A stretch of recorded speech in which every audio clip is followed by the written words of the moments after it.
How do you manage a side hustle when you work from home or if you are still working a full-time job? What does that look like? That's what we're talking about in today's video.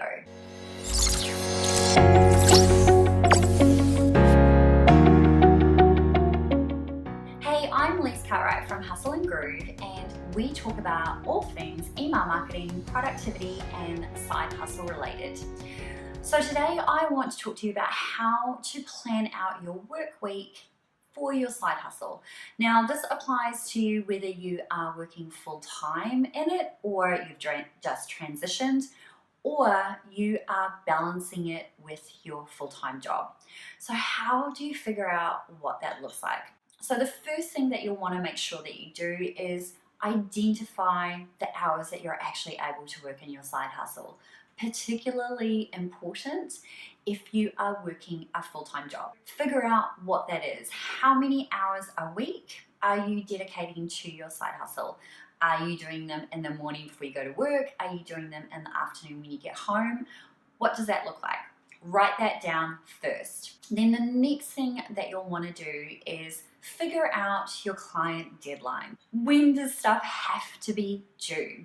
So figure out what that looks like for at least the next 30 days. Map out the due dates for all of your client work. Now, a big tip here, make sure you buffer in some time. So I'm a huge fan of whenever I have a deadline, I buffer about 24 hours. So what do I mean by that? It just means that I set my deadline 24 hours earlier than it actually needs to be due, just in case something happens and I actually need the full deadline. So buffer in whatever makes the most sense for you.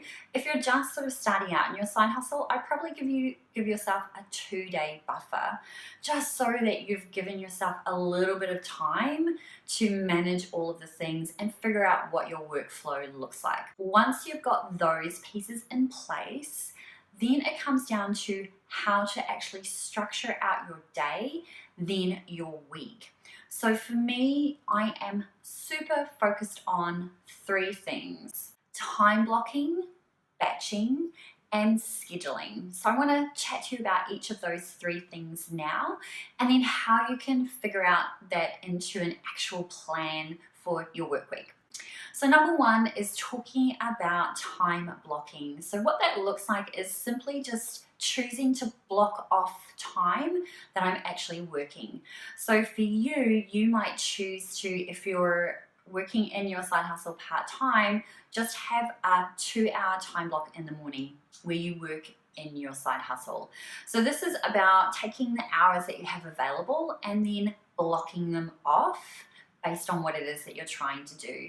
Now, I'm a huge fan of doing 90-minute blocks versus anything longer than that, because after 90 minutes of continuous focused work, I need to take a break. So 90 minutes works for me, 60 minutes might work for you, 120 minutes might work for you. It's whatever works best for your schedule. So I typically will have 3 to 4 90-minute time blocks blocked out in my calendar. So those are for focused times of work. So that's the starting point, is to identify your hours, then time block based on how long it is that you like to work. 90 minutes is a good starting point, although if you're just kind of getting started, maybe you want to do it in 60-minute blocks, just to give yourself a little bit of leeway in terms of how much time in your tier you can actually handle when you're going through and doing your side hustle hours. So that is time blocking. The next part of that is batching. So I'm sure that you've heard this before, but this is what it actually looks like. So right now, I am batching all my videos. So I have planned out the content for the next month, and today is a Monday, and I am just batching all the videos that I need to record for the month ahead. Now, batching is all about making sure that you're doing the same task in that focused time block.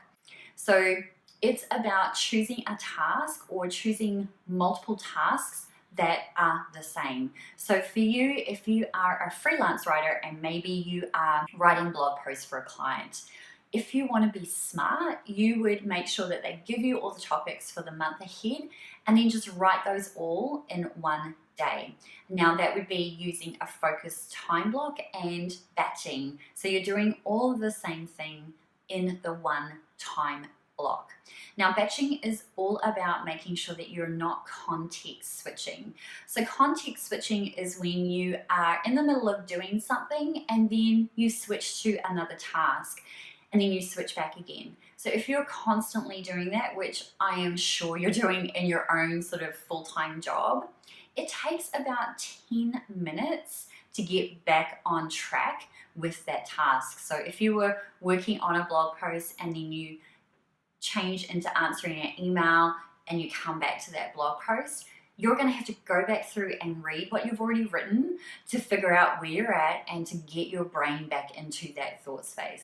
You want to make sure you're not context switching as often as possible so that you can optimize the time that you're actually working. So that's why I love time blocking and batching together, so that I can take a 90-minute time block and then add batching in. So I'm only focusing on one thing at a time. And it actually allows me to just kind of breeze through all of that stuff in a really quick amount of time. So then the last piece of this puzzle is scheduling. So I'm a huge fan of my Google Calendar. Now I use it in conjunction with my Trello boards, and it connects into my Google Calendar and is color coded. So remember those kind of client deadlines that I was talking about? So those are in Trello. I have a board for each project that I'm working on, and then I set the due dates, and then that populates into my Google Calendar. So I can always look at my calendar and see what's coming up, what I'm meant to be working on, and then I can see all my time blocks as well.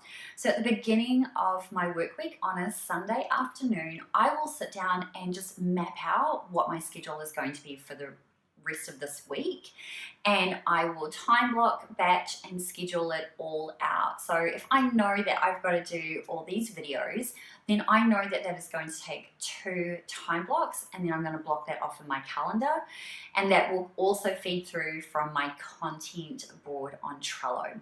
So it's all about figuring out what works for you and then getting it down into something that you are going to refer to all the time. So I use a mixture of my Google Calendar, where everything is hanging out, and an actual physical planner to just remind me of the things I need to do.